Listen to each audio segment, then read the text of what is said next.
Buenos días compañeros y profesores. En la mañana de hoy nuestro equipo va a tocar el tema de las externalidades en el mercado y los bienes públicos. Por ende, algunos subtemas que se derivan de estos problemas, como lo son las fallas de mercado, teorema de Coase, las soluciones a dichas externalidades, entre otros.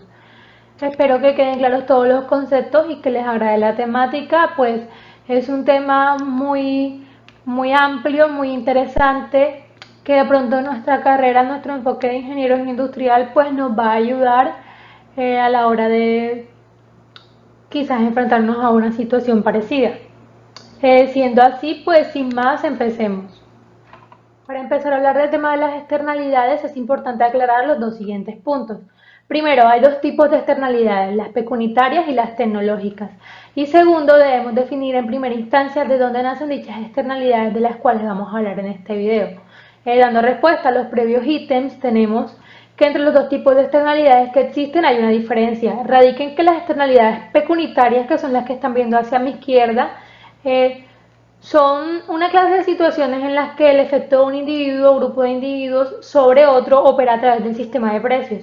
Estas no generan problemas ya que son resueltas por el mercado.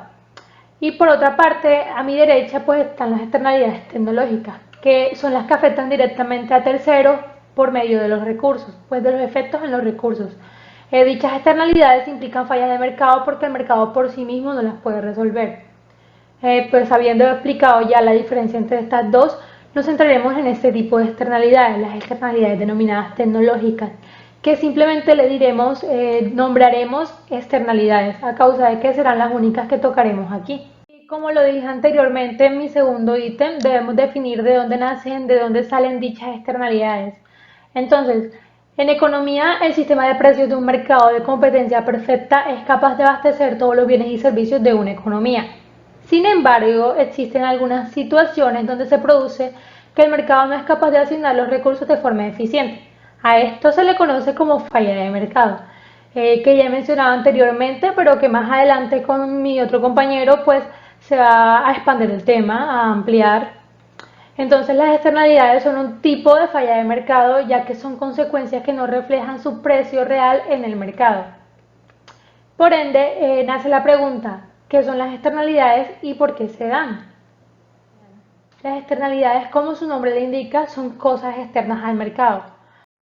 Pero, ¿qué es el mercado? Para situarnos en un lugar, y no hablo de un espacio físico o un punto localizado, ya que esta es una idea errónea en economía, sino que veremos el mercado como un lugar donde se encuentren un conjunto de consumidores que quieren, pueden y están dispuestos a comprar o vender un producto ofertado por determinado precio.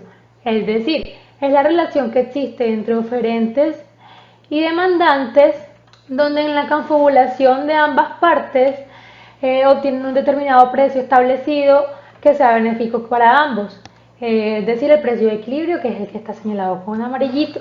Retomando pues las preguntas de qué son y por qué se dan las externalidades, tenemos como respuesta que las externalidades existen porque hay situaciones en las que en un mercado la información y todo lo relevante a él no está incluido en el precio que éste refleja, es decir, el precio acordado entre oferentes y demandantes que le he mostrado anteriormente, que se denomina el precio de equilibrio. Y pues se da cuando la producción o consumo de un bien o servicio afecta a terceros, es decir, individuos que no participan de una forma directa en dicha producción o consumo, causando de esta manera impactos ya sean negativos o positivos. Existen entonces externalidades tanto en la producción como en el consumo y estas pueden ser negativas o positivas como lo he mencionado anteriormente. Cabe la posibilidad de cuatro situaciones que son que existan externalidades positivas en el consumo y negativas en el consumo y externalidades negativas en la producción y positivas en la producción.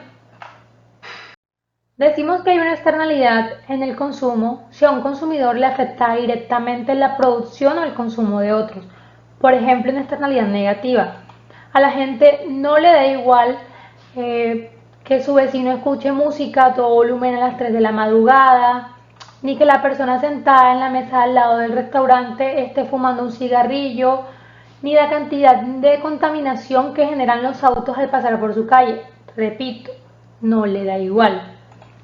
Entonces decimos que en todos estos casos existen externalidades negativas en el consumo, ya que todas estas acciones de una de las partes claramente imponen costos a la otra. Es por ello que se dice que no se refleja el precio real del mercado, puesto que en el momento de que una persona adquiera un bien o servicio de una empresa X, al momento de esta ser utilizada no se están teniendo en cuenta los daños que con su consumo están causando a terceras personas que obviamente no participan en esta acción. Por otra parte, en cambio, hablando de externalidad positiva, si a una persona le causa placer observar las flores de su vecino en el jardín porque de este modo embellece todo el vecindario, decimos que existe una externalidad positiva en el consumo. En este caso, la acción de una de las partes, o sea, del vecino, está generando beneficios no compensados a la otra parte. Digo no compensados porque a dicho vecino, que es quien planta, corta y arregla el jardín, ninguna persona o tercero le está remunerando los gastos en el arreglo que este jardín conlleva. A pesar de que esto le genere un beneficio a todas las personas que lo vean, pues el barrio en general se ve más bonito. Del mismo modo, existe una externalidad en la producción cuando las decisiones de una empresa o de un consumidor influyen en las posibilidades de producción de otra empresa. Un ejemplo clásico es el del campo de manzanos, situado cerca de un apicultor, en el que la producción genera externalidades positivas mutuas. La producción de cada una de las empresas afecta positivamente las posibilidades de producción de la otra. Otro ejemplo, hablando de una externalidad negativa en la producción, es el de una piscifactoría, que es un conjunto de instalaciones industriales donde se dirige y se fomenta la reproducción de peces y mariscos, cuya producción resulta afectada negativamente por la cantidad de contaminantes que se vierten en las aguas que utiliza.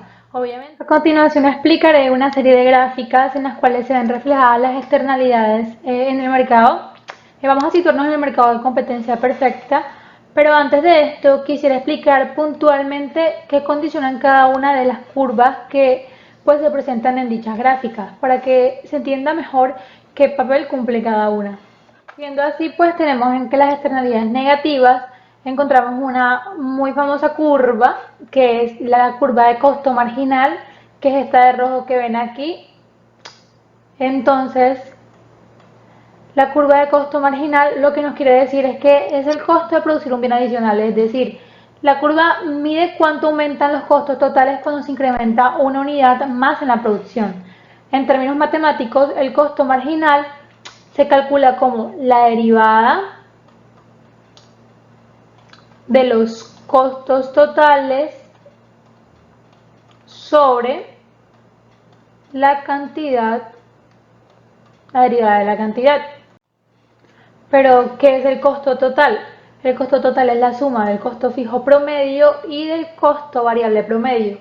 El costo fijo promedio vendría siendo aquel que no varía con la producción, por ejemplo, el arrendamiento. Ya sabemos que una empresa tiene que establecerse y pues esto es un gasto que siempre tiene que asumir. Y el costo variable promedio, por su parte, serían aquellos que son directamente proporcionales, por ejemplo, el empaquetamiento de algún producto. Entre más cantidades de productos, más empaquetamiento se necesita, es decir, que ellos aumentan a mayor producción, mayor serán estos costos. La curva de costo marginal lo que nos permite sería como que analizar el proceso de las tomas de decisiones, y cabe resaltar que la curva de costo marginal crece cuando aumenta la producción, o sea, la cantidad. Tiene forma de parábola cóncava como consecuencia de la ley de rendimientos decrecientes. La ley de rendimiento decreciente lo que nos dice es que incrementar la cantidad de un factor productivo en la producción de un bien o servicio provoca que el rendimiento de la producción sea menor a medida que incrementamos este factor, siempre y cuando se mantengan constantes todos los demás, es decir, ceteris paribus. Pero se preguntarán, ¿por qué se hace ineficiente la producción si estamos aumentando un factor productivo? O sea, debería ser al revés, entre más posibilidades de producir tengamos, debería pues ser más factible. En este orden de ideal, la existencia de los rendimientos decrecientes pueden parecer lógicos a través, o sea, si los pensamos de la siguiente manera, del siguiente punto de vista. Por ejemplo, no por tener más obreros en una construcción, necesariamente el trabajo se realiza de una manera más rápida y eficiente. Puede llegar a un punto en el que tantas personas trabajando en un mismo lugar tiendan a incomodarse por falta de espacio y no realicen sus actividades correctamente. En otras palabras, una mayor cantidad de obreros hará que el nivel de producción disminuya por cada unidad de obrero empleado. En este caso, pues, que he expuesto, el aumento marginal de la producción se hace negativo. La siguiente curva vendría siendo la curva de ingreso marginal, que la encontramos situada aquí, pues donde va el precio. Ya les voy a explicar cuál es la razón. Entonces, cuando hablamos de ingreso marginal, hacemos referencia al aumento de ingresos totales originados por venta de cada unidad de producto más. Esto quiere decir, ¿cuánto han aumentado los ingresos cuando se vende una unidad de producto más? ¿Cuánto aumento de ingresos supone la unidad vendida extra? Si la empresa que estamos teniendo en consideración funciona en un mercado donde existe libre competencia, el ingreso marginal debería ser igual al precio del producto. Lo ideal sería que por cada unidad vendida de producto exista un aumento correlacionado del ingreso marginal, pero la realidad no es esta, ya que la ley de rendimientos decrecientes, que es la que he mencionado anteriormente, interviene para que dicho ingreso marginal, incremento en el ingreso marginal, sea cada vez menor. No obstante, esto será sostenible siempre y cuando tan solo hasta el momento de que el ingreso marginal esté igualado a los costos marginales. Entonces tenemos que el ingreso marginal es igual a la variación porcentual que existe entre los ingresos totales sobre la variación de la cantidad, es decir, cuánto cambian los ingresos totales por cada unidad de bien producida extra. De nuestro primer seguimiento de microeconomía aprendimos que los ingresos totales venían dados como los precios por las cantidades. También sabemos que el ingreso marginal es igual al ingreso medio o el ingreso promedio, que es este que está aquí, y el ingreso medio a su vez viene siendo el ingreso total sobre las cantidades. Pero ya definimos qué es el ingreso total, es precio por cantidades. Entonces, al reemplazar ingreso total en la fórmula de ingreso medio, obtenemos que el ingreso medio vendría siendo precios por cantidades sobre cantidades. Cantidades y cantidades respectivamente se cancelan y obtenemos que el ingreso medio es igual al precio. También definimos ahora que el ingreso marginal era igual al precio del ingreso medio. Por ende, el ingreso marginal también viene siendo igual al precio. Esta es como la razón por la cual el ingreso medio está en la misma línea del precio, disculpen. Entonces sabemos que los supuestos de mercado de una competencia perfecta nos dicen que ningún participante puede variar el precio, es decir, ni oferentes ni demandantes pueden cambiar el precio del mercado ya estipulado. Es decir, la unidad producida extra es vendida al precio del mercado debido a que la empresa es precio aceptante. Pues por otro lado tenemos que existe una curva llamada costo marginal social, que es esta amarillita que está aquí. Y lo que nos quiere decir esta curva es que es el costo total que paga la sociedad entera, es decir, tanto productores como consumidores y terceros, por producir una unidad adicional del bien o servicio. El costo social marginal es igual a la suma de costos marginales privados de la producción del bien más los costos por los daños, es decir, el costo marginal externo, que ya lo voy a explicar. Obviamente correctamente medidos, los cuales ocasionan el proceso de la producción. Por otra parte existe el costo marginal externo, que es este que está aquí, y es el costo que no recae en el productor, pero sí en otros. En otras palabras, es el daño que le genera a terceros cada unidad adicional producida de un bien. Cuando hablamos de beneficio marginal, nos referimos al beneficio, satisfacción, placer o felicidad que recibe una persona por el consumo de una unidad adicional de un bien o servicio. Otra forma de definirlo es como la máxima cantidad de dinero que una persona está dispuesta a pagar por una unidad adicional del bien o servicio. Un ejemplo claro sería el siguiente. Supongamos que usted tiene mucha hambre y va pasando pues por un puesto de hamburguesas. Tú solamente cuentas obviamente con cierta cantidad de dinero, pero como tienes mucha hambre estás dispuesto a pagar por la primera hamburguesa tal vez 1.000 o 2.000 pesos más que por el precio normal, debido a la satisfacción que te va a ocasionar comerte la primera hamburguesa. Una vez que te la comes, seguramente sigues con hambre, pero pues menos que la primera vez, por lo que la segunda hamburguesa igualmente te satisface, pero de todos modos no tanto como la primera. Pero va a llegar un punto en el que te vas a saciar y si sigues consumiendo, entonces ya no tendrás ningún beneficio, sino tal vez una buena indigestión Por ende se puede deducir, como se puede observar, pues que el beneficio marginal disminuye conforme se consume una unidad adicional y como brinda un beneficio menor, pues estamos dispuestos a pagar menos. El beneficio marginal social, que es la curva amarilla que está aquí, es el beneficio pues marginal disfrutado por la sociedad entera, por el consumidor y por cualquier otra persona sobre la que el beneficio recaiga. Y es la suma del beneficio marginal privado y el beneficio marginal externo, que pues es esta ecuación que tenemos aquí. Un beneficio pues privado es un beneficio que el consumidor de un bien o servicio recibe y el beneficio marginal privado es el beneficio privado de consumir una unidad más de un bien o servicio. Un beneficio externo, por su parte, es un beneficio que algún otro distinto del consumidor recibe. El beneficio marginal externo es el beneficio de consumir una unidad más de un bien o servicio que alguna otra persona distinta del consumidor disfruta. Siendo así, vamos a explicar las 4 posibilidades que existen, depende de dónde nos centremos, puede ser en la producción, puede ser en el consumo, puede ser positivas o pueden ser negativas. Primeramente vamos a explicar la que ven a mi izquierda, que son las externalidades negativas en el consumo. Vamos a centrarnos en una situación donde una de las partes, en este caso, pues vamos a centrarnos en un mercado de cigarrillos, personas que estén fumando y que con este humo que ellos producen al fumar estén haciendo costos a la otra, es decir, le estén causando daños no recompensados y que no se ven obviamente en el precio del mercado.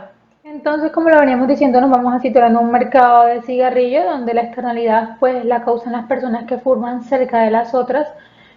Por este lado encontramos la curva de costo marginal, que es esta verde que está acá, y encontramos la curva de demanda que vendría siendo la curva de beneficio marginal privado. En este caso, la curva de beneficio marginal privado y la curva de costo marginal en su punto de intersección forman lo que es el precio del mercado que está aquí. Dicho precio no considera la externalidad. Se supone que las personas que están siendo afectadas no se ven incluidas en este precio que encontramos aquí. Bueno, entonces ahora lo que queremos hacer es reflejar esta externalidad negativa en la gráfica, pues con la información que ya hemos recolectado. De esta manera queremos lograr que a cualquier precio que estemos viendo, la cantidad que se está transando en el mercado sea menor. Y por lo tanto vamos a tener una nueva curva y dicha nueva curva es la curva de beneficio marginal social, que es la que ven aquí de rojito oscuro. Con esta curva lo que queremos decir es que a cualquier precio socialmente creemos que hay una menor cantidad. Ella se sitúa a la izquierda, se sitúa pues debajo del beneficio marginal privado. Cabe aclarar que la misma curva de costo social es la misma curva de costo marginal, la que ven aquí. ¿Por qué? Porque pues en nuestro análisis no estamos viendo que nos den ninguna otra información referente a esto. Pues con esta curva de costo social y con la curva de beneficio marginal social, pues ya podemos encontrar un equilibrio, un precio, que es la que está aquí, y una cantidad social óptima.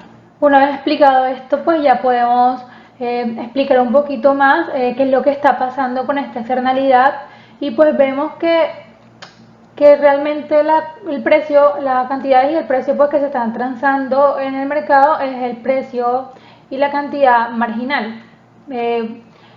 Sabemos que realmente las personas quieren que exista la cantidad social, es decir, que se produzca menos de este bien o de este servicio, porque pues está causando daños negativos, para la redundancia, a terceros que no están participando en este mercado.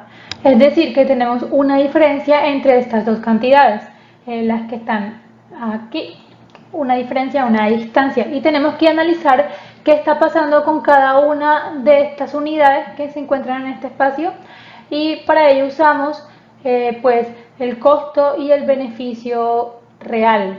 Este costo y beneficio real del mercado de cigarrillos, me los da la curva de costo marginal social y me los da la curva de beneficio marginal social. Entonces veamos, el beneficio social es de todas estas unidades de cigarrillos es el área bajo la curva del beneficio social, que vendría siendo esta que está aquí.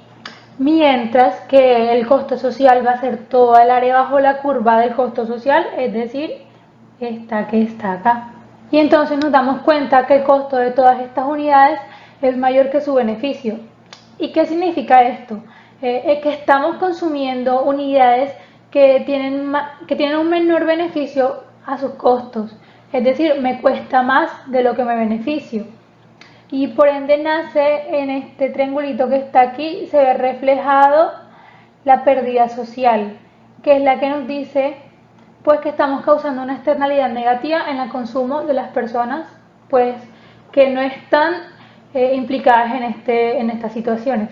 Por otra parte está pues las externalidades positivas en el consumo. El hecho, las gráficas como tal son bastante parecidas a las de la negativa en el consumo, pero pues se leen un poco diferente. Lo que pasa en el contexto es totalmente distinto, lo que se quiere también es totalmente distinto.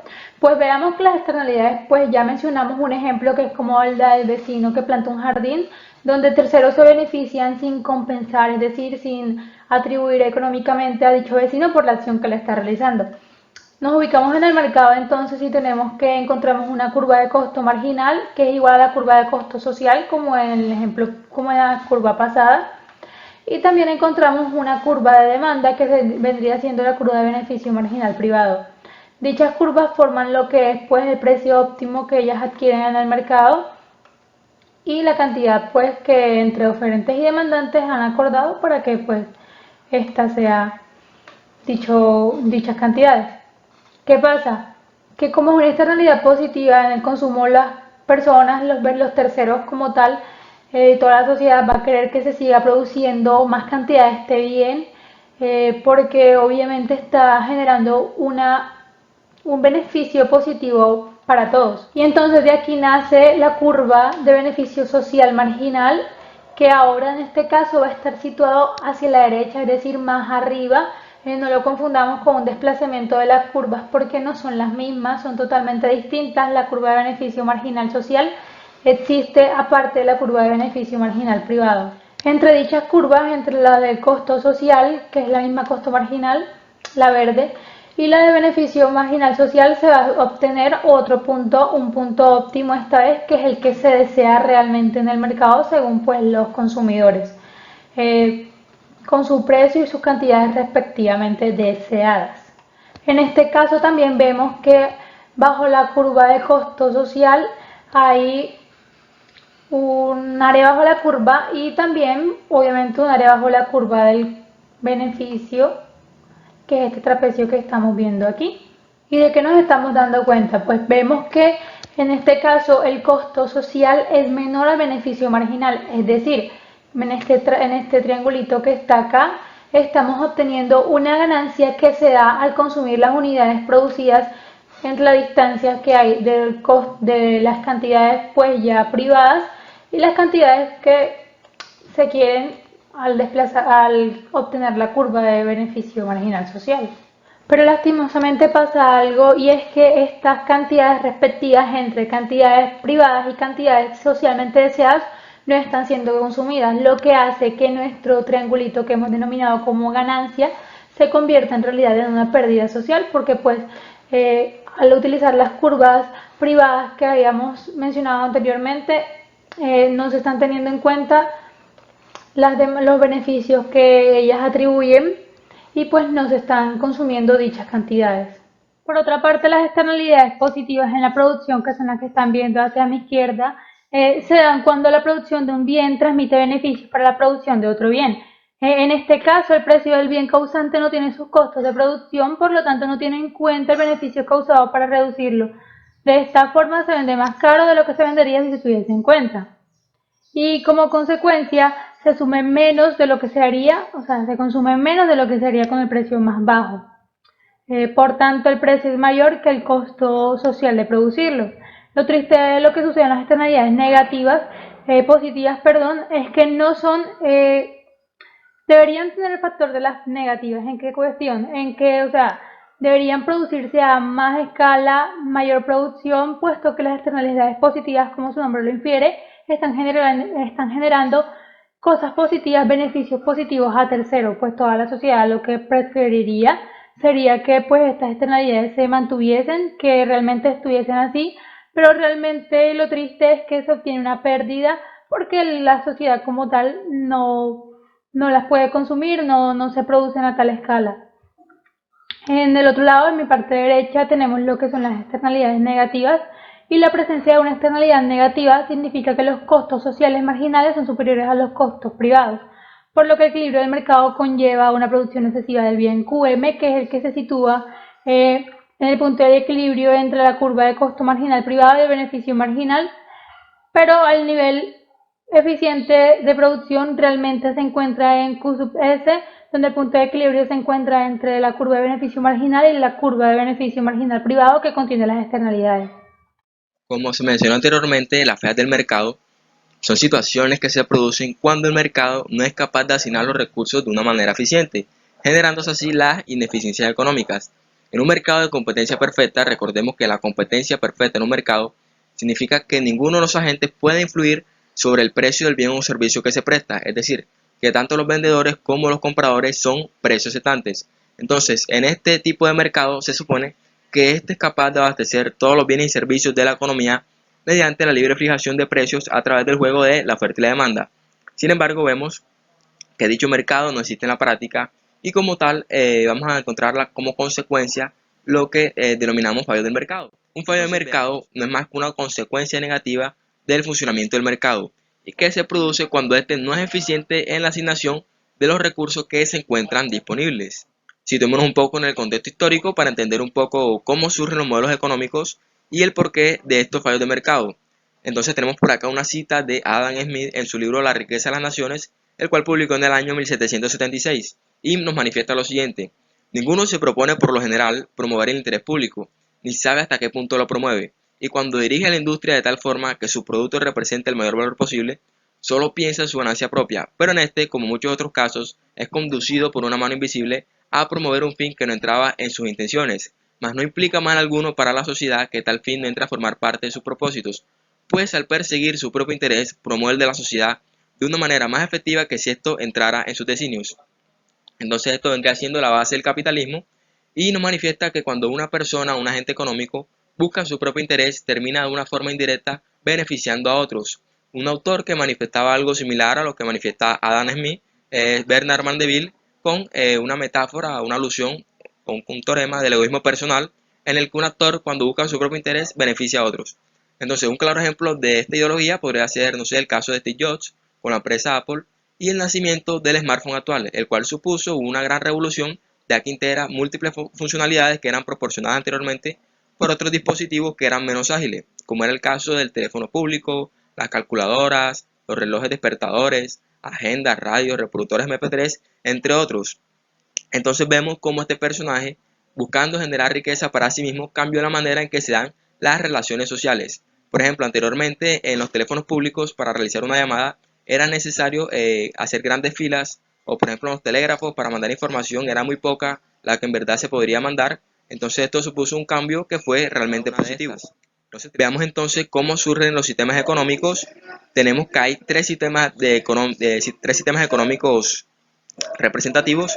Tenemos la economía de mercado, comúnmente conocida como capitalismo, cuyo fundador o cuyo padre es Adam Smith, la doctrina de índole liberal, y esta surgió tras el inicio de la revolución industrial. En esta se manifiesta que la toma de decisiones se da en el mercado por él mismo, es decir, los consumidores y los productores toman las decisiones y esto genera la eficiencia económica en sí misma. En el caso de la planificación central, comúnmente conocida como socialismo, el fundador fue Karl Marx, o el que propuso la ideología, y esta se dio tras el inicio de la Revolución Rusa. Y aquí se manifiesta que la toma de decisiones debe hacerse por parte del Estado netamente. Luego tenemos la economía mixta, que es como una combinación de ambas, y fue propuesta por J. Keynes y surgió al final de la Segunda Guerra Mundial. En esta se manifiesta que el mercado y el Estado interactúan, es decir, los agentes privados juegan con la oferta y la demanda, se toman las decisiones, se fijan los precios y el mercado entra a participar como regulador para corregir la falla. Es precisamente esto lo que vamos a analizar aquí. Entonces tenemos las fallas de mercado más relevantes, dentro de las cuales encontramos la inestabilidad de los ciclos económicos, la existencia o la necesidad de los bienes públicos, la competencia imperfecta, veremos hay ciertas estructuras de mercado, la información asimétrica, como es el caso de la selección adversa y el riesgo moral, la distribución desigual de la renta y las externalidades, particularmente las externalidades negativas. Entonces profundicemos un poco en cada una de estas. Tenemos la inestabilidad de los ciclos económicos, entonces tenemos que la economía como tal está sujeta a ciertos ciclos económicos, es decir, a fluctuaciones de la actividad económica que se dan en fases alternas de expansión y de recesión. Entonces, en las fases de expansión lo que sucede es que se produce un crecimiento económico y aumentan los empleos de manera considerable. Y en las fases de recesión, una gran parte de los recursos productivos que están disponibles permanecen desaprovechados, lo que hace que el valor de la producción de los bienes y servicios disminuya de manera notable. Entonces, este fallo es considerado el más importante, ya que afecta de manera directa a la mano de obra de los países. Esto se puede evidenciar en momentos de crisis, como el caso de la situación actual, en la cual las empresas comienzan a realizar grandes despidos de su personal. Entonces, ¿cómo se corrige este fallo de mercado en las economías mixtas? Bueno, ya sabemos que la economía mixta es cuando se combina la actuación del sector privado con la del sector público que actúa como regulador. Entonces, para corregir este fallo del mercado, lo que sucede es que el Estado emplea una serie de estrategias para intervenir en la actividad económica y lo que busca es hacer crecer artificialmente los niveles de producción y la actividad económica para complementar la ausencia de la demanda privada. Entonces, para entender un ciclo económico, veamos cuáles son sus fases. Tenemos la recuperación, que es la fase del ciclo económico en que la economía se encuentra en expansión o está creciendo un poquito. Tenemos la expansión en la que ya se da un mayor crecimiento económico. Tenemos el auge, que es la fase en la que el crecimiento económico empieza a mostrar ya señales de agotamiento y se genera un estancamiento, un tope. Luego tenemos la recesión, en el que la actividad económica se reduce y esto conlleva a una disminución del consumo, de la inversión, de la producción de los bienes y servicios y a su vez se provoca el despido de trabajadores y el aumento del desempleo. Luego llegamos a la depresión, que es cuando ya se encuentra una fase de recesión, pero una recesión que es continua en el tiempo y que no tiene una previsión de mejora. Luego que termina esta depresión, se enfrenta nuevamente a la recuperación y empieza un nuevo ciclo económico. Entonces veamos el comportamiento de la actividad económica en el largo plazo. Tenemos que la actividad económica se mide con un índice conocido, con un indicador conocido como PIB, PIB real, ya veremos por qué el PIB real, y tenemos que en el largo plazo la tendencia económica es una línea recta. Bueno, en el corto plazo se comporta mediante fluctuaciones como un ciclo, pero en el largo plazo, es una línea recta, ya sea con pendiente positiva o con pendiente negativa, dependiendo si la economía crece o decrece. En este gráfico, por ejemplo, en el gráfico 1 tenemos el PIB real de Colombia desde el año 2001 hasta el año 2013 y vemos cómo se dan las fluctuaciones y una tendencia lineal de crecimiento. Bueno, entonces, ¿por qué se mide la actividad económica con el PIB? Entonces, lo que sucede es que el PIB representa el valor de mercado de la producción final de los bienes y los bienes y servicios de un país, es que estos se realizan por los residentes y no residentes en cierto periodo determinado. Entonces veamos cuáles son esas características del PIB. Tenemos que el valor de mercado, entonces entendamos qué es el valor de mercado. El valor de mercado es el valor de un bien, producto o servicio determinado por la oferta y la demanda del mercado en un momento determinado. Esto se da, porque la cantidad de bienes y servicios que queremos abarcar en la economía se divide por sectores y es demasiado amplia. Entonces, lo que se hace es considerar los precios de mercado de cada uno de ellos, ya que como tal los precios miden la cantidad de dinero que las personas están dispuestas a pagar por los bienes y por ende están reflejando el valor de los mismos. También tenemos otras características que es que el PIB busca medir la producción final y no la de los bienes intermedios. Los bienes intermedios son aquellos bienes que se utilizan en diversas facetas de la producción y esto se hace con la finalidad de evitar la doble o la múltiple contabilización de los bienes.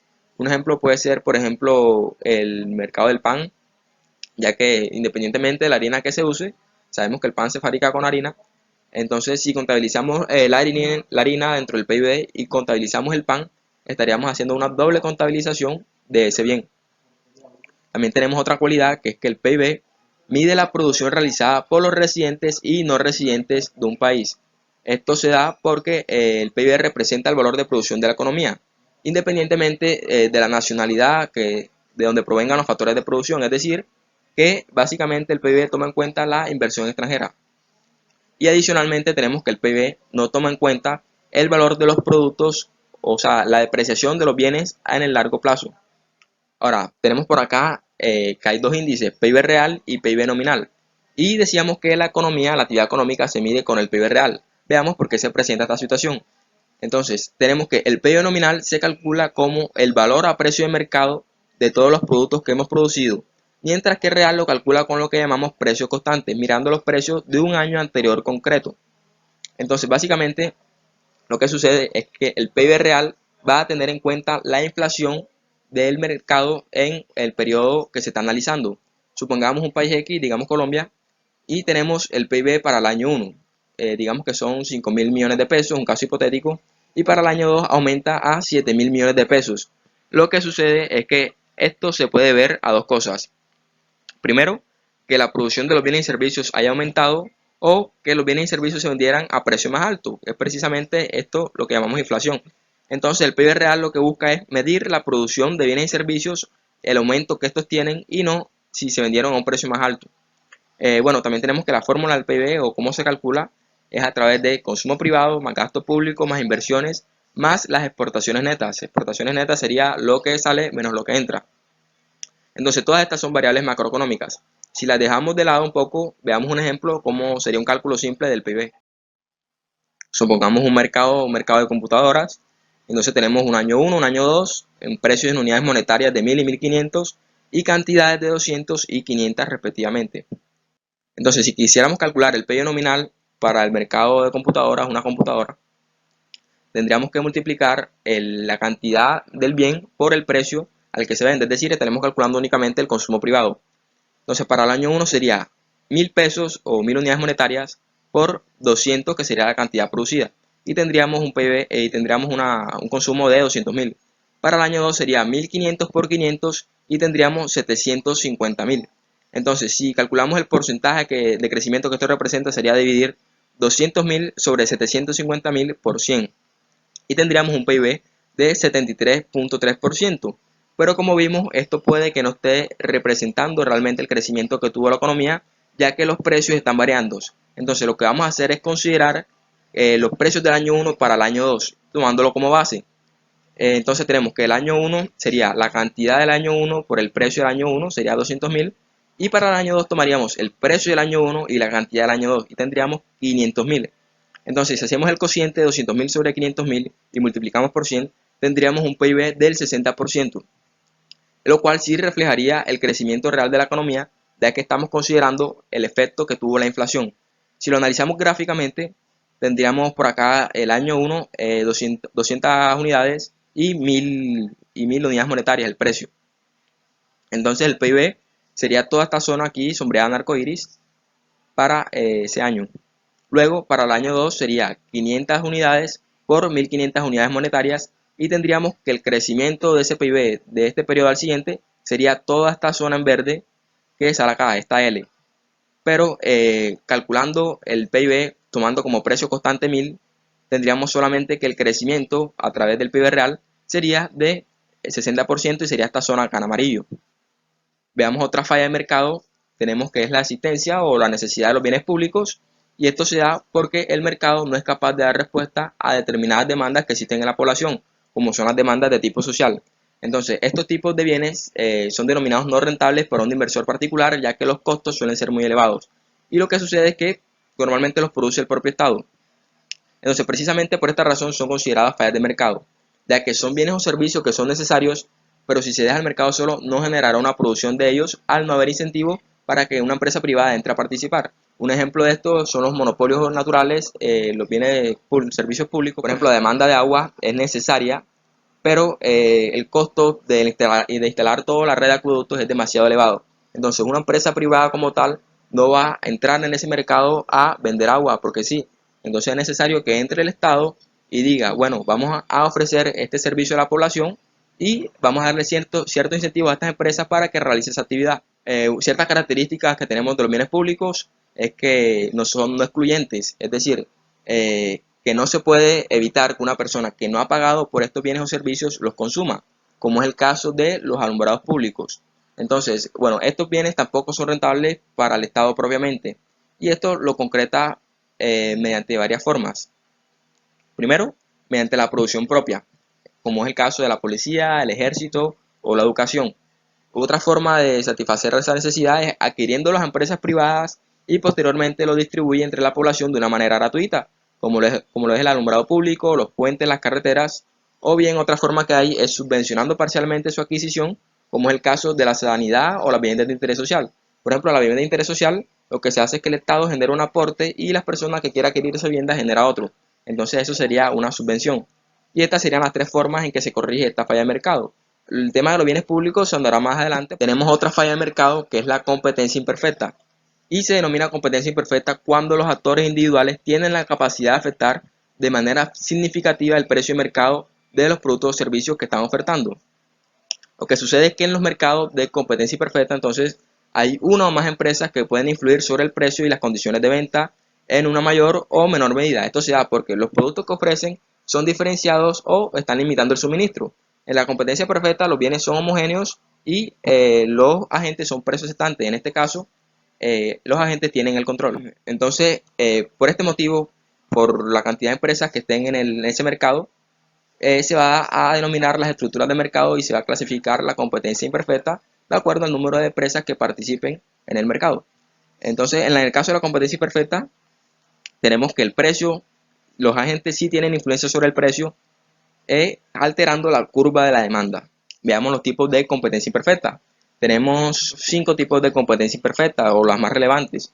Tenemos el monopolio, el oligopolio, la competencia monopolística, el monoxonio y el oligosonio. Tenemos el monopolio, que se trata de una estructura de mercado en donde existe un único oferente de un cierto bien o servicio y este tiene el control total del mercado de la oferta.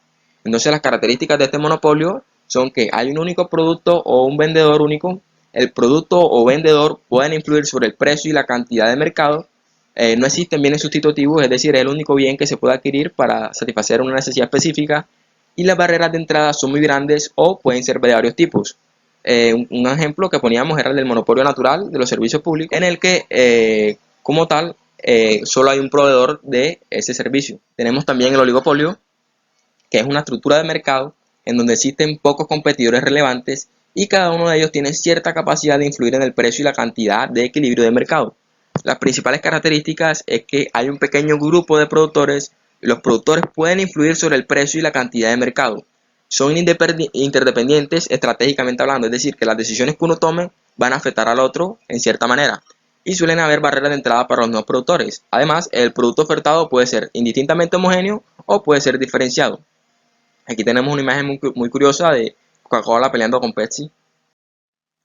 Otro caso, otra estructura de mercado es la competencia monopolística, en la que existe un alto número de vendedores en el mercado que tienen un cierto poder para influir en el precio de su producto. Entonces lo que sucede es que hay ciertas empresas que se comportan como monopolios de manera individual y están compitiendo entre ellas. Entonces las características, hay un gran número de vendedores u oferentes. Los productos que se ofrecen no son homogéneos y las empresas tienen libertad de entrada y salida en el mercado de manera teórica. Veamos también el monoxonio. Tenemos que un monoxonio es una estructura de mercado en donde existe un único demandante o comprador. Es análogo al caso del monopolio, pero en este caso del lado de la demanda. Mientras que pueden existir uno o varios oferentes. Entonces, las principales características. El monoxonista es un precio decisor.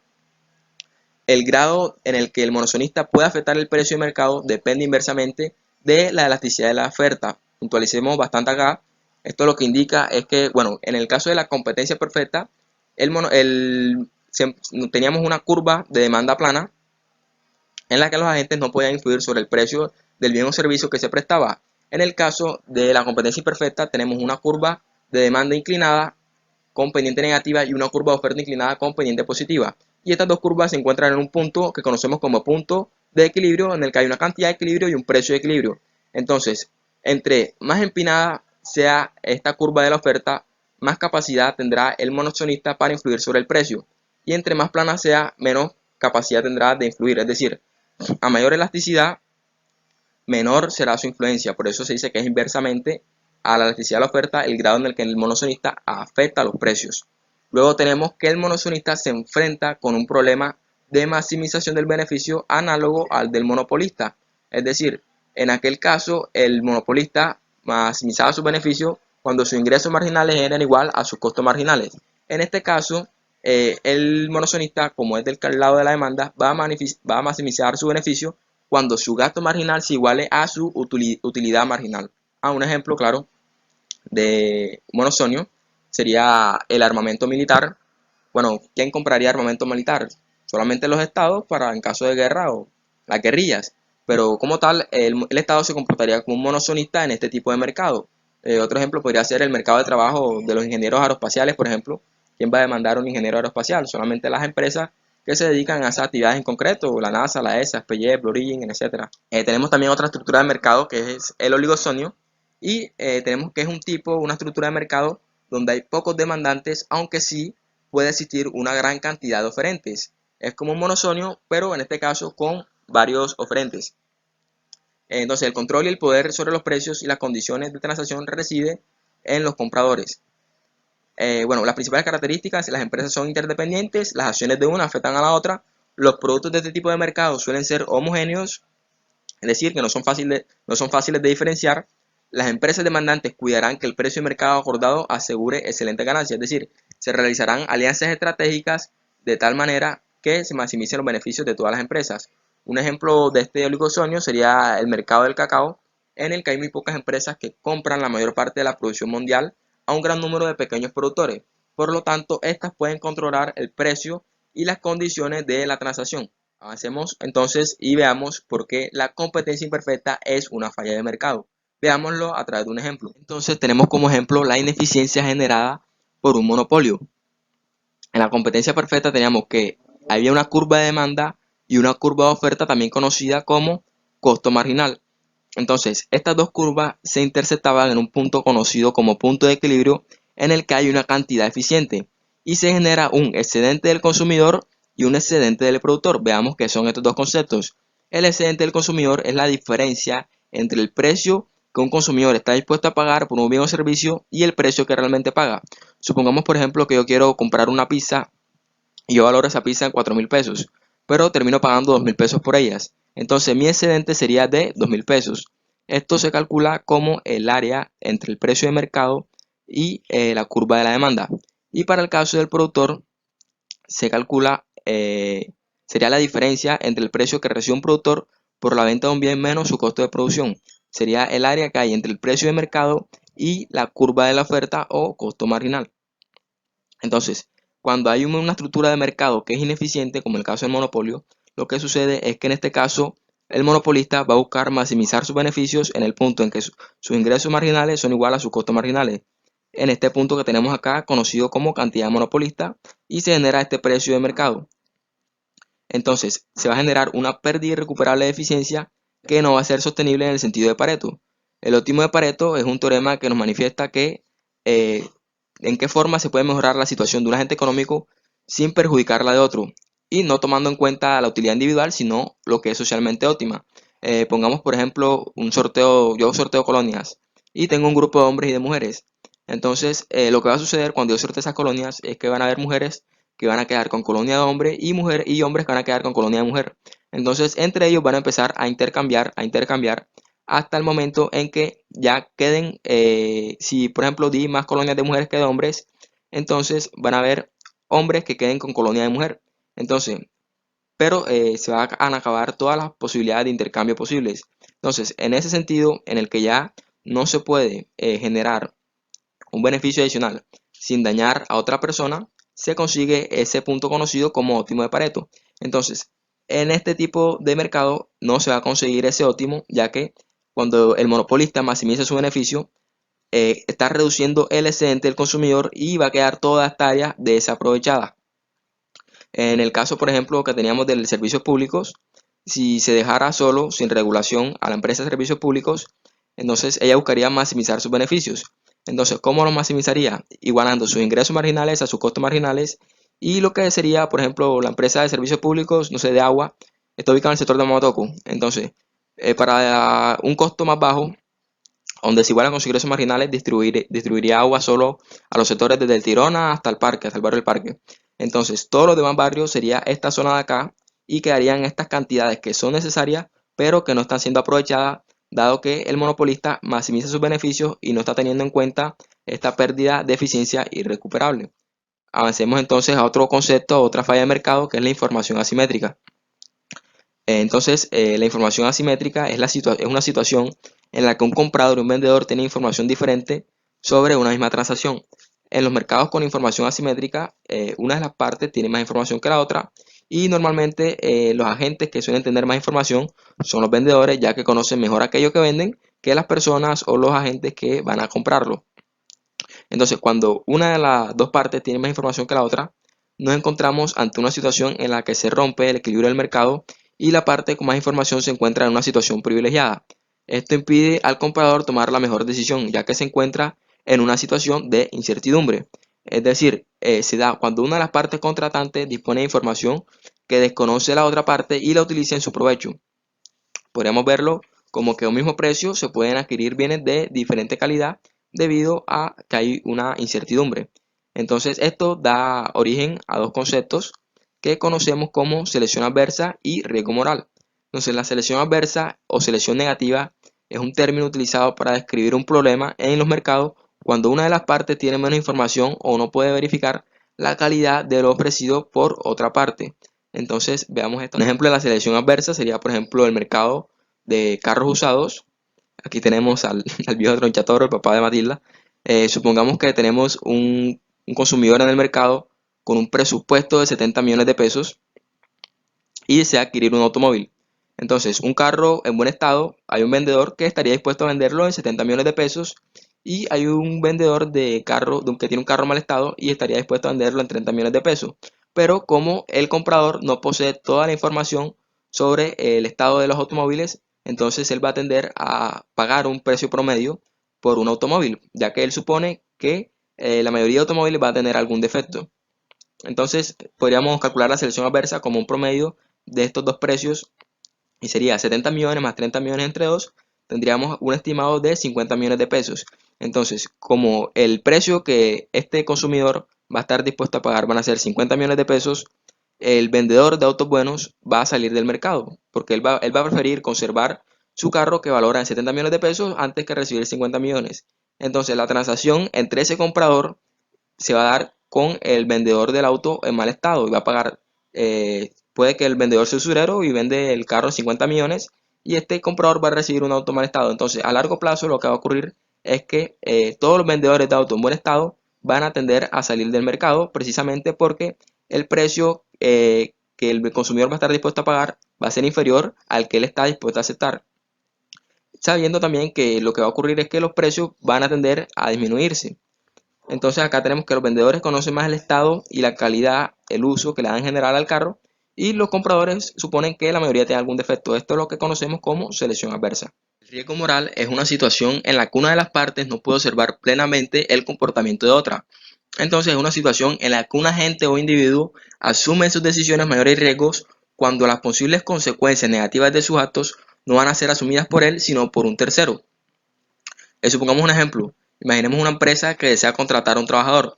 Entonces, en este caso, hay una asimetría sobre la información de cuán productiva es esta persona que se desea contratar. Lo que sucede es que el empleador no puede supervisar el comportamiento o el desempeño de este trabajador en todo momento. Entonces, el trabajador puede tener una conducta inapropiada o de poco esfuerzo para cumplir con sus responsabilidades. Pero para la empresa no resultaría rentable, por ejemplo, contratar y despedir trabajadores hasta encontrar a la persona idónea para ocupar el cargo, ya que debería liquidar a cada una de estas personas al momento de despedirlas. Por lo tanto, será necesario, identificar previamente si esa persona es apta o no para ocupar el puesto que se requiere. Y esta es una forma de solucionar el riesgo moral que se conoce como señales de mercado. Las señales de mercado son un proceso por el que los vendedores, en este caso la persona que se va a contratar, envían señales a los compradores que transmiten una información sobre la calidad de un producto o servicio. Por ejemplo, la educación en este mercado laboral sería una buena señal, una señal bastante útil, ya que puede medirse fácilmente por parte de las empresas, como con los títulos obtenidos, número de años de estudio, la universidad a la que es egresado. Bueno, la educación puede mejorar como tal, de una manera directa o indirecta, la productividad de una persona, suministrando información, cualificaciones, conocimientos, pero como tal puede que no lo haga. Sin embargo, esto no indica que no sea una buena señal de mercado y las empresas hacen bien en considerar esto como una señal al momento de contratar a una persona para reducir el riesgo moral. Entonces, seguros contra robo de bicicleta sería otro ejemplo del mercado de seguro en general. Por ejemplo, si yo compro un seguro contra robo, lo que va a suceder es que no voy a tomar todas las precauciones necesarias para evitar el robo y antes por el contrario voy a tratar o voy a tender a ser descuidado. Entonces, ¿cómo se soluciona la asimetría en la información? Esto se puede solucionar mediante varias formas. Una son las garantías, los certificados de calidad, la estandarización, consiguiendo reputación o los incentivos. En el caso del mercado de automóviles sería a través de la garantía. Entonces yo le digo, oye, te voy a vender este auto, pero te voy a dar una garantía de un año para que lo pruebes. Si en ese año no presenta fallas, pues te lo quedas. Y en el caso de los mercados de seguros, esto se consigue a través de los incentivos. Lo que sucede es que las empresas de seguros o las que venden seguros, cuando los usuarios no consumen estos seguros, tienden a darle ciertos incentivos y esto resulta solucionando esta asimetría de la información. Pasemos entonces a lo que es la distribución desigual de la renta y entendamos por qué esto es una falla de mercado. La distribución desigual de la renta o de la riqueza es la forma en que se reparten los ingresos y rentas generados por los distintos factores de producción de una economía. Entonces, la distribución de la renta es la forma en que se reparten los ingresos y las rentas generados por los distintos factores de la producción. La distribución de la renta en un país particularmente se refiere a la distribución del ingreso nacional entre los distintos factores productivos que son trabajo, tierra y capital, pueden haber otros, y esta distribución no necesariamente es igualitaria, lo que puede derivar en la creación de distintas clases sociales de acuerdo con los niveles de ingreso que se obtengan en estas clases. Entonces, para solucionar esto se emplea la redistribución de la renta, que es como se conoce el proceso mediante el cual el Estado vuelve a distribuir de acuerdo con el principio de equidad fondos que previamente fueron asignados por el mercado a ciudadanos que tenían alta capacidad económica. Entonces, el principio de equidad es un principio que nos manifiesta que el sostenimiento de los gastos que posibilitan la acción correctora del Estado deben ser financiados por todos sus ciudadanos según la capacidad económica que estos tengan. Esto se evidencia, por ejemplo, en subsidios de los servicios públicos a las viviendas de estratos 0, 1 y 2 por parte de otros estratos como los 4, 5 y 6. Aquí tenemos una imagen bastante curiosa en la que se compara igualdad versus equidad y se ve que no son precisamente lo mismo. Entonces, para solucionar esto, mencionamos que era importante la intervención del sector público y se hacía a través de la función retribuidora de la renta expresada en la política fiscal mediante los presupuestos generales del Estado. Estos presupuestos provienen de los ingresos públicos a través de los impuestos y se emplean para el gasto público en el capítulo social, lo que corresponde a seguridad social, pensiones, becas, subvenciones, subsidios, ayudas, etc. Esta es la razón de ser de programas como Jóvenes en Acción, Familias en Acción, Ser Pilo Paz, Generación E, y esto permite generar cierta equidad en la población. Entonces sucede que las personas con rentas altas representan un mínimo porcentaje en el conjunto de la sociedad, de tal forma que si el sector público no interviniera en el mercado, solo se satisfaría las necesidades de los que más tienen y se acentuarían las desigualdades económicas. Esta es la razón, por ejemplo, de la existencia de paraísos fiscales y el gobierno lo que hace aquí es actuar como una especie de Robin Hood, quitándole a los que más tienen y dándole a los que la necesitan, lo cual tampoco es netamente efectivo. Otra falla de mercado es las externalidades negativas. Una externalidad negativa es aquella situación en la que los costos de la producción y o consumo, o pueden ser beneficios, de algún bien o servicio no son reflejados en el precio de mercado de estos. Un claro ejemplo de esta, de una externalidad negativa, suele ser la contaminación del aire o la contaminación del agua por parte de algunas fábricas que se dedican a actividades que impactan en este sector. ¿Cómo se solucionan las externalidades? Bueno, hay varios métodos. Tenemos la internalización de una externalidad, el impuesto pigoviano, las normas y tasas sobre las emisiones, permisos transferibles de contaminación y lo que conocemos como el teorema de Coase, que es simplemente una negociación. Entonces, la internalización hace referencia a la alteración de los incentivos para que las personas o empresas tengan en cuenta los efectos externos de sus actos. Es básicamente incluir dentro de los costos de producción los costos externos que genera estas acciones. El impuesto pigoviano consiste en gravar con un impuesto a la actividad productiva de la gente que genera la externalidad, con el fin de restablecer el óptimo económico. Entonces lo que se hace es imponer un impuesto por cantidad producida para captar el costo externo que se genera. Entonces avancemos y veamos con ejemplos lo que son las normas y tasas sobre las emisiones, los permisos transferibles de contaminación y el teorema de Coase. Entonces tenemos por acá un caso de una empresa de petróleo. Consideremos esta empresa que se dedica a la extracción de petróleo y de gas natural inevitablemente va a segregar ciertos contaminantes al aire. Y supongamos que esta empresa ya seleccionó cuál es su punto óptimo en el que manifiesta los beneficios y ahora es necesario que escoja cuál es el punto óptimo de la cantidad de emisiones que debe emitir para mitigar sus costos. Entonces tenemos una curva en rojo, que es la curva de costo marginal de reducción, y una curva en azul, que es la curva de costo marginal externo. Entonces el punto o el nivel de emisiones óptima se va a encontrar cuando se crucen el costo marginal de reducción, que es el costo por disminuir una unidad adicional, en este caso de los contaminantes que se emiten al aire. Y el costo externo marginal, que es el costo en que incurren agentes externos por esa unidad o nivel de emisión adicional que se emite. Entonces el punto óptimo se encuentra cuando estas dos curvas se intersecan en este punto. En este caso sería asterisco 12 unidades de nivel de emisión. Entonces, ¿por qué no sería óptimo, por ejemplo, este punto de acá, N1? Lo que sucede es que el costo externo marginal, es decir, el costo en el que incurre una persona o un agente externo por este nivel de emisiones es superior al costo que le tomaría a la empresa reducirlo. Y en este caso izquierdo, del lado izquierdo, ocurre lo contrario. El costo de reducción de la empresa es mucho mayor a lo que la persona le tocaría aguantarse por las emisiones. Entonces el punto óptimo se encuentra aquí. Obviamente para la empresa, si no se le regula, el punto óptimo para ella sería producir o tener un nivel de emisiones más alto posible, ya que ahí va a tener una producción máxima, digámoslo así, y va a ser 26 unidades su nivel de emisión. Y su precio, lo que tenga que pagarle por esa unidad de emisión, sería 0 pesos. Entonces veamos cómo se corrige esto mediante las tasas y las normas. Entonces definamos lo que es una norma y lo que es una tasa y por qué nos permiten solucionar esta externalidad. Las normas sobre las emisiones son un límite legal de la cantidad de contaminantes que puede emitir una empresa y la tasa se define como el gravamen por cada unidad de emisiones que una empresa emite. Es decir, la norma viene siendo un límite en el que le decimos a la empresa, oigan, ustedes de aquí para acá, es decir, de esta zona hacia adelante, no pueden emitir esta cantidad de emisiones ya que van a incurrir en ciertas sanciones económicas que pueden afectar a su actividad productiva. Y las tasas corresponde a fijar un precio, un pago por unidad de emisiones emitidas que es igual a el punto óptimo que nosotros queremos alcanzar como estado. Es decir, que resulte más rentable para cierta empresa, en este caso la empresa de petróleo, incurrir en este costo marginal de reducción que pagar la tasa. ¿Hasta qué punto va a ser rentable para la empresa incurrir en el costo que pagar la tasa? Hasta este punto que es precisamente el punto de equilibrio. Si lo vemos de este lado, tenemos que la tasa, por ejemplo, si la fijamos en 3 pesos, que sería lo ideal, el costo marginal de reducción va a ser mucho más bajo que pagar esa tasa hasta este punto. Entonces con eso se lograría solucionar esa falla. Pero se presentan casos en que ni las normas ni las tasas son eficientes para obtener el resultado que se desea.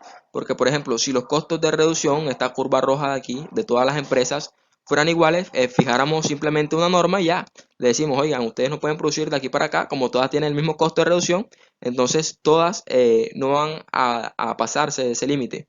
Y si, por ejemplo, variaran esos costos de una empresa a otra, ya no nos serviría emplear esos costos marginales de reducción y sería más eficaz emplear una tasa, perdón, ya que independientemente del costo marginal de reducción que se tenga, todas las empresas les va a ser más rentable disminuir incurrir en este costo que pagar la tasa precisamente hasta llegar al punto óptimo.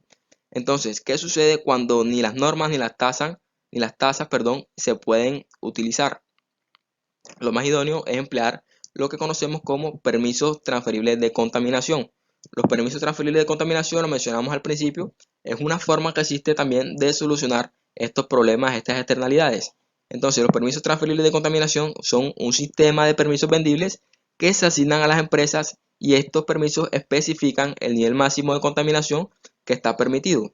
El gobierno emite estos permisos de tal manera que cualquier empresa que no está autorizada o no pasa un permiso y emita emisiones, se le va a imponer una gran sanción monetaria. Los permisos se reparten entre las empresas y se piden en un número que permita lograr el nivel máximo de emisiones que se desea.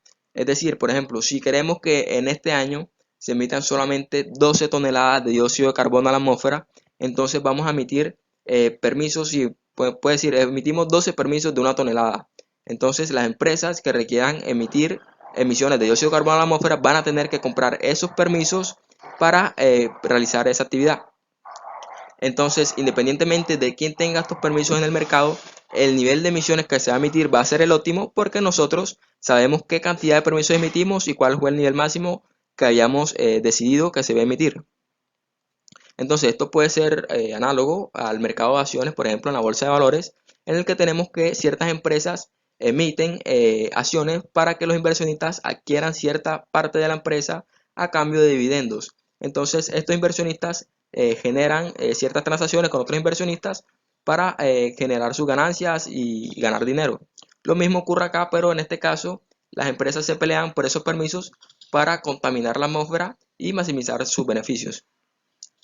Entonces, culminando acá, vayamos a otro concepto que es el teorema de Coase y es una forma de solucionar otras externalidades. Veamos a través de un ejemplo del teorema de Coase. Ronald Coase era un economista que afirmaba que la mayor parte de los problemas por externalidades se debían a que no estaban claramente definidos los derechos de propiedad y como consecuencia no había mercados en los cuales el intercambio permitiera la internalización de estos costos o de estos beneficios externos. Entonces, esto aplica cuando la externalidad afecta a un agente económico en particular y no a la sociedad. Supongamos, por ejemplo, que yo tengo, no sé, una mascota, un tigre, y tengo un tigre, y mi vecino tiene un gallinero. Entonces el tigre se vuela al patio y va y se come las gallinas. Entonces eso sería una externalidad privada, ya que está afectando únicamente a mi vecino el hecho de que yo tenga un tigre. Entonces, en este caso, el valor del mercado se va a maximizar siempre y cuando la negociación entre él y yo tenga un costo de transacción de cero y los derechos de propiedad estén bien definidos. Bueno, entendamos lo que es primero un derecho de propiedad. Un derecho de propiedad o la propiedad privada es un concepto económico que lo que indica es el control y la disposición que tiene una organización o un ente económico sobre un bien específico. Entonces, el teorema de Coase en general afirma que si las partes privadas pueden negociar sin ningún costo sobre la asignación de los recursos, el mercado privado siempre resolverá el problema de las externalidades y va a asignar eficientemente estos recursos disponibles. Entonces, supongamos un ejemplo acá que tenemos aquí. Tenemos una montaña en el que hay una casa alta y hay una casa baja. La casa baja es propietaria de un árbol y la casa alta se ve perjudicada por la existencia de ese árbol, ya que no puede mirar hacia un lago en el que pasan ciertos cruceros. Entonces, la casa alta valora su vista en 200.000 pesos y la casa baja valora la tenencia del árbol en 150.000 pesos. Entonces, si dejamos la vista, supongamos que no hay derechos de propiedad definidos, si dejamos la vista, entonces lo que va a ocurrir es que la casa alta tiene un beneficio de 200.000 menos los 150.000 que tomaría destruir el árbol, se tendría un beneficio total, un beneficio neto de 50.000 pesos. Y si se dejara el árbol, ocurriría lo contrario. 150.000 que valora la casa baja la tenencia del árbol, menos los 200.000 de la casa alta y tendríamos 50.000 pesos, que sería la pérdida en la que se incurriría por proceder de esta manera. Ahora, veamos si se tuvieran los derechos de propiedad bien definidos. Entonces, si el derecho de propiedad fuera correspondiente a la casa alta, es decir, la casa alta tuviera el derecho de propiedad de la vista, entonces la casa baja solo estaría dispuesta a pagar hasta 150.000, ya que ese es el valor que ella ostenta por su árbol. Y la casa alta no va a aceptar más de 200.000 pesos. Es decir, que en este caso no va a haber acuerdo. ¿Por qué no va a haber acuerdo? Porque la casa baja está dispuesta a pagar hasta 150.000 y la casa alta va a aceptar más de 200.000. Es decir, que no va a haber una zona de transacción, un intervalo en el que ambas puedan ponerse de acuerdo. Y como los derechos de propiedad corresponden a la casa alta, a esta casa alta, se va a cortar el árbol. Entonces lo que va a ocurrir van a ser 200.000 pesos que valora la casa alta su vista menos 150.000 pesos que valora la casa baja su árbol. El beneficio neto que se va a obtener en la transacción van a ser 50.000 pesos. Ahora, veamos si el derecho de propiedad lo tuviera la casa baja sobre el árbol. Entonces, la casa alta va a estar dispuesta a pagar hasta 200.000 pesos, que es lo que valora ella su vista, y la casa baja va a aceptar más de 150.000 pesos. Entonces, en este caso sí va a haber una zona en la que ambas puedan transar y llegar a un acuerdo. Entonces, supongamos que se fija un precio de 170.000 pesos para la casa, para cortar el árbol por parte de la casa alta. Entonces, procede el acuerdo, se corta el árbol. Y lo que va a suceder para la casa alta es que va a tener su beneficio de 200.000 de la vista menos los 170.000 que le costó cortar el árbol, y van a tener un beneficio neto de 30.000. Y para la casa baja van a ser 170.000 que recibió por el pago de cortar el árbol menos los 150.000 en que valoraba la tenencia de su árbol, y va a tener un beneficio neto de 20.000 pesos. Entonces el beneficio neto total de la transacción van a ser 30.000 más 20.000, en total van a ser 50.000 pesos, que es exactamente lo mismo que se obtenía cuando el derecho de propiedad no era de la casa baja, sino de la casa alta. Entonces, lo que nos está diciendo el teorema de Coase es que independientemente de quien tenga el derecho de propiedad, siempre y cuando éste esté bien definido y los costos de transacción entre las partes sean ceros o demasiado bajos, se va a llegar a la misma solución y se va a asignar de forma eficiente los recursos disponibles. En resumen, tenemos que hay ciertos fallos de mercado, los cuales ya mencionamos y ejemplificamos anteriormente, y tenemos que para las economías mixtas el Estado interviene mediante ciertas acciones buscando corregir estos fallos. Entonces teníamos la inestabilidad de los ciclos económicos, en el cual el Estado intervenía mediante la política económica, lo que conocemos como función estabilizadora, es decir, hacer crecer artificialmente los niveles de producción de la economía o adquiriendo los bienes y servicios que en esa economía se producen para luego venderlos. El caso de la necesidad de los bienes públicos se solucionaba a través del suministro de los bienes públicos por el propio Estado. Para la información asimétrica tendríamos la estandarización, la reputación, las garantías y los certificados de calidad. Para la competencia imperfecta teníamos que se expedían leyes antimonopolio para la defensa de la libre competencia. En el caso de la distribución desigual de la renta, se empleaba nuevamente la política económica a través de la función redistribuidora de la renta. Y para las externalidades negativas tratábamos el caso de la contaminación. Se utiliza la política medioambiental para emitir normas, tasas o permisos transferibles de contaminación. Hola a todos, nuevamente bienvenidos a esta clase. Para los que no me conocen, soy David. En estos momentos les voy a hablar un poco acerca de las externalidades generadas por un stock. ¿Qué se entiende por este término? Pues es el resultado acumulado de la acción de un productor o de un consumidor en términos de externalidades, que como ya hemos visto, no se tiene en cuenta a la hora de fijar un precio en el mercado. Sin embargo, afecta a otros productores o consumidores, pero en términos no del efecto inmediato directo o consecuencias, sino como por ejemplo del stock acumulado de un contaminante, para ser específico. Es decir, es una externalidad que resulta no del flujo del efecto de una acción específica, sino como el acumulado del efecto de esa acción. Para explicar de una forma más sencilla, usaré un ejemplo clásico como lo es el calentamiento global, que no es un efecto inmediato de la emisión de gases contaminantes, sino consecuencia de la acumulación de gases invernaderos en la atmósfera durante muchos años. Como podemos apreciar en la gráfica que ven en estos momentos, normalmente se nos muestra este tipo de información donde se expone un conjunto de variables que en este caso son la cantidad de emisiones que tienen determinados países en una escala de tiempo que es un año.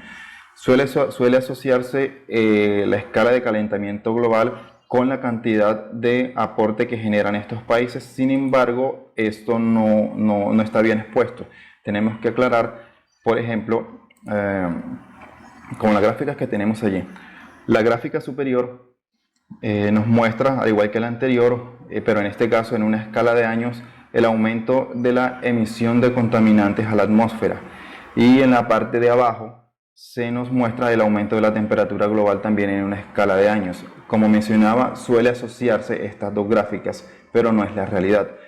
El stock de gases acumulados causantes del calentamiento global se mide en una escala acumulativa, es decir, que el calentamiento está asociado a la cantidad de gases acumulados en la atmósfera.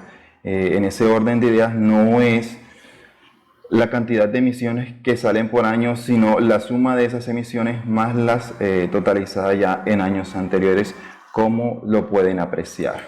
Efecto positivo de la externalidad del stock.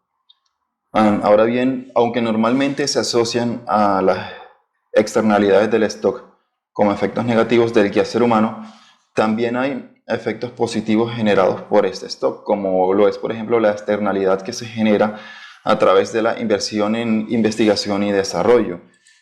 No como un flujo de información e innovación, sino como el stock que genera la mejora del conocimiento en el transcurrir del tiempo, que tiende a mejorarse, innovarse y a autoinventarse en una escala medible. Hablemos un poco de la acumulación del stock y sus repercusiones. Siguiendo con el ejemplo de la contaminación atmosférica y el calentamiento global. El stock de la contaminación se mide anual y es acumulativo. Así que si el volumen anual de emisiones, hipotéticamente hablando, se mantiene constante, aún así, dentro de los siguientes años, el stock de la contaminación será mayor que el actual, lo que traduce que en el caso del calentamiento global los efectos negativos de la contaminación no están dados por el flujo de esta en un tiempo real, sino por el stock acumulado de años anteriores. Así las cosas, se puede afirmar que las consecuencias que actualmente afrontamos por la elevada temperatura del planeta no es a causa de la emisión actual de gases de efecto invernadero, sino por el acumulado histórico de años anteriores. En ese orden de idea, la contaminación que generamos actualmente se padecerá dentro de algunos años y posteriormente en generaciones venideras. Eso teniendo en cuenta que el histórico de contaminantes anuales tiende a subir. Aunque se mantuviese constante, aún así la contaminación, el stock de contaminación sería elevado. Es decir, que el ideal sería que el acumulado anual de contaminantes que se emiten vaya disminuyendo con referencia a los años anteriores. De ahí la importancia que los gobiernos inviertan en la disminución de la contaminación anual, en aras de disminuir el stock de gases, toda vez que las repercusiones futuras del aumento de la temperatura global implican mayores pérdidas económicas y mayor inversión en medidas correctivas. Es decir, que lo que no se prevea, lo que no se haga actualmente, más adelante se tomará en repercusiones negativas en términos del mercado e inversiones a niveles gubernamentales, puesto que las acciones preventivas siempre tienen un coste menos elevado que tomar medidas correctivas cuando ya hay un daño, aparte de que el movimiento logístico que todo esto implica. Bien, tenemos aquí algunos ejemplos de repercusiones con el aumento de la temperatura. Eso siguiendo con la línea de la externalidad generada por el stock, es decir, por el acumulado de gases de efectos invernaderos en la atmósfera. Por ejemplo, el agua, con la temperatura más elevada, cada vez escasea más el agua, lo que implica una pérdida de cultivos por falta de irrigación. Obviamente eso es unas repercusiones negativas para el mercado en costes. ¿Qué implica eso también? Que se tiene que hacer mayor inversión en perforar pozos. La perforación de un pozo, por ejemplo, te requiere una inversión importante tanto en el estudio del terreno como en el personal cualificado para que lo haga. Todo esto porque no se prevén las medidas necesarias para que se disminuyan las emisiones de contaminación ambiental. Por supuesto, más adelante, los costes del agua, que es uno de los, digamos que los recursos más importantes que tenemos actualmente en el mercado, pues tienden a elevarse. Otro efecto secundario, por así decirlo, o una externalidad del stock acumulativo de los gases de efecto invernadero son, por ejemplo, las tormentas tropicales o los huracanes que se forman teniendo en cuenta los choques térmicos que existen por el calentamiento global. Estas tormentas arrasan ciudades enteras, lo que representa una inversión importante en renovación de infraestructura y adecuación de todas las estructuras dañadas. En la industria alimenticia de ganado, de res, la piscícola, la avícola, por ejemplo, los mayores aumentos de la temperatura, específicamente en este último que acabo de mencionar, implica que muchos de estos animales se pierden o sufren. Son, digamos que, criaturas que son extremadamente sensibles al calor y mueren con facilidad, lo que implica, por supuesto, que las inversiones que se hicieron inicialmente en esta empresa se pierden, o en su defecto, para prevenir que mueran de calor, pues hay que hacer una mayor inversión en infraestructuras para mantenerlos en un ambiente adecuado. De ahí la importancia de que los gobiernos inviertan precisamente en prevenir, teniendo todos estos costes marginales y los costes sociales que se deben tener en cuenta a la hora de medir las externalidades generadas por estos actos, específicamente hablando del ejemplo de la contaminación ambiental generada. Más adelante, por supuesto, son repercusiones negativas en el mercado y, por supuesto, para los gobiernos, que implican en su efecto en mayores inversiones, alza de impuestos, etc. Las externalidades y los derechos de propiedad. Pues antes de tocar este tema como tal, quisiera explicar qué son los derechos de propiedad para que quede claro bien la relación entre ambos. Entonces tenemos que el derecho de propiedad es el poder legal e inmediato que tiene una persona para gozar, disponer y reivindicar sobre un objeto o propiedad sin afectar los derechos de los demás ni sobrepasar por los límites impuestos pues, por la ley. El derecho de propiedad abarca todos aquellos bienes materiales que puedan ser apropiados, de utilidad, de existencia limitada y que puedan ser ocupados. Estos son unos supuestos que explicaré más adelante. Es decir, si una persona es propietaria de un espacio de tierra en el que crece una siembra de trigo, por consecuencia es dueña de las siembras de trigo, del trigo que se cosecha aquí y puede hacer con ellos lo que más le parezca conveniente, es decir, puede venderlas, regalarlas o donarlas, siempre y cuando esté dentro del marco que limita la ley. Como lo mencioné, entonces existen unos supuestos en el que abarcan los derechos de propiedad que serían los siguientes. En primera instancia, que sean útiles, pues de no serlos no tendría sentido su apropiación. De segundo, que sean limitados, pues de ser infinitos tampoco haría falta apropiarlos. Y en tercer lugar tenemos que puedan ser ocupados o poseídos, pues de otro modo no habría cómo actuar el derecho de propiedad sobre ellos. Pues pongamos como ejemplo el sol, nadie es dueño del sol.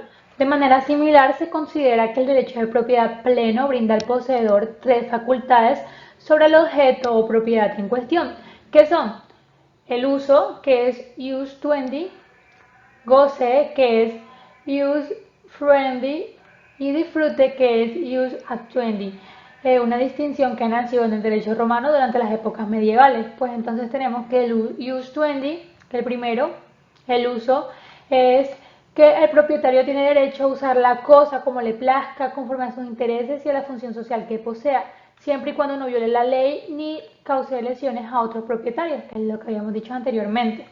El use friendly es que el propietario tiene derecho a apropiarse de la cosa, de los frutos que ésta genere, directa o indirectamente, o que permanezca luego de su uso. Y el use actuendi es el derecho a disponer cómo se desee la cosa, ya sea para destruirla, enajenarla, abandonarla, alquilarla, etc., siempre y cuando no vaya en contra de su función social y no vulnere ningún derecho de terceros o ninguna ordenanza legal. Como hemos visto previamente, la intervención del Estado puede resolver las ineficiencias generadas por las externalidades, pero la intervención del Estado no es la única solución para hacer frente a estos problemas. Algunos economistas, como lo son el Premio Nobel de Economía Ronald Coase, han afirmado que muchos problemas de bienes públicos y externalidades se resolverían si se definieran los derechos de propiedad. Consideremos el caso de una habitación llena de gente. El aire de la habitación es un bien público, todas las personas que están en ella respiran necesariamente el mismo aire. Cuando una persona fuma, impone externalidades negativas a otras.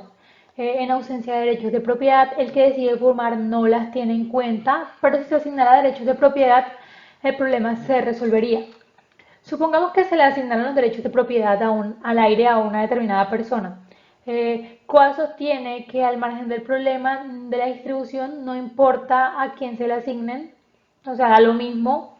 En este caso se podría realizar una subasta, se preguntaría a los fumadores cuánto estarían dispuestos a pagar para que se permitiera fumar y se preguntaría al resto cuánto estarían dispuestos a pagar para que se prohibiera fumar. A continuación se le vendería el aire a aquellos que más lo valoren, que más plata den por él. Este resultado sería eficiente, pero esta solución no tiene en cuenta el problema del polizón, y el problema del polizón lo que nos dice es que la gente repele a contribuir voluntariamente a la financiación de los bienes públicos. Entonces, los fumadores tienen un incentivo para no revelar todo el valor del derecho a fumar, porque si lo tuvieran podrían tener que volver a pagar realmente esa cantidad, pagarla.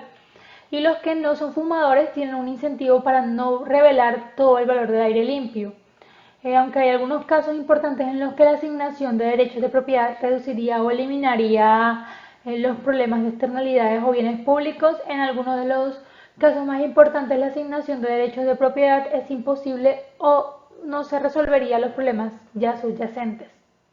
Generada por un stock. Pero también quiero hablarles un poco acerca de lo que es un recurso de propiedad común.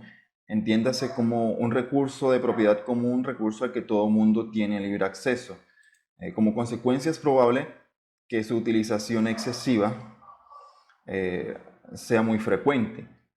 El agua, el aire son recursos de propiedad común. Otros ejemplos también son la pesca, la fauna y la explotación y extracción de minerales preciosos, pues todo el mundo tiene libre acceso a estos recursos.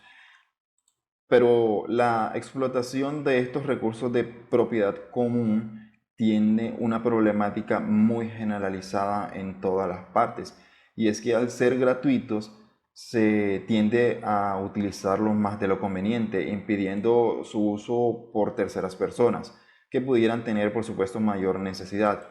Con el ejemplo de la pesca, todo el mundo se puede beneficiar de ella, pero en la medida en que una persona pesque demasiado, o un grupo de personas pesque demasiado en un hábitat reducido, por ejemplo, se aminora o se reduce las posibilidades de captura para otras personas. Eso, y si no se regula esta actividad, se producirá una sobreexplotación que terminará por agotar este recurso. Otro ejemplo del recurso de propiedad común es el agua del subsuelo. Los propietarios de terrenos pueden perforar pozos en sus parcelas para obtener agua, pero si no se regula su uso, es muy probable que se produzca una sobreexplotación que termine por agotar este recurso.